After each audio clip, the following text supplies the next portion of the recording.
Well, I believe very strongly in backwards planning, making sure that we start with the end in mind. And if the end we have in mind for our students is making sure they're successful in their careers, they're successful in the college classroom, then it makes perfect sense to integrate the CCRS in everyday instruction. Because if you're not doing that, you can't ensure that everything that the students are learning is aligned with those end goals. We're going to talk about logic today, and we're also going to talk about illogic, logic's evil twin.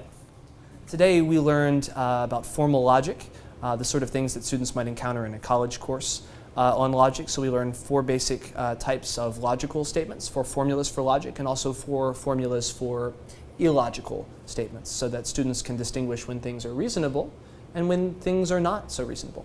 Logic is not the same thing as truth, it's not the same thing as fact, although it can be.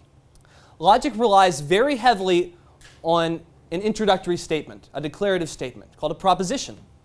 I think that the most important skill that my students are gaining from this is understanding how important it is to draw rational conclusions from what they're seeing.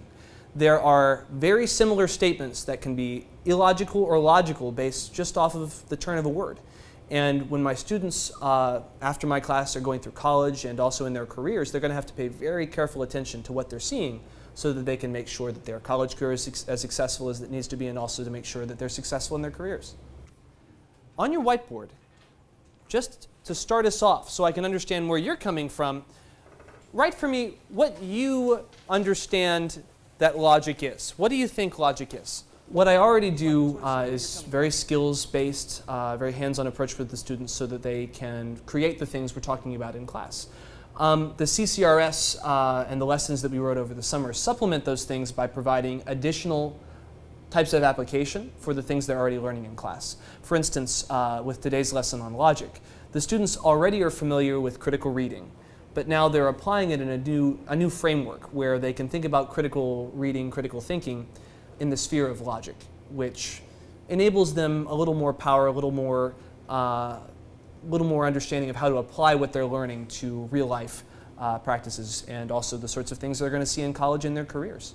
Remember, in college, it's important to say all things with confidence, and confidence comes from experience. So let's experience saying these words. Yeah, the essay-ready writing process for the lessons is very similar to the lessons I put together regularly. But it has the added dimension of sort of concretely ensuring that the college and career readiness standards are an integral part of the lesson. So that now that I have exposure writing those lessons, I'm sort of more conscious about what I include in my day-to-day lessons. Essay-ready lessons help to ensure students are ready for college by making sure that every single thing a student does is aligned with what they need in college.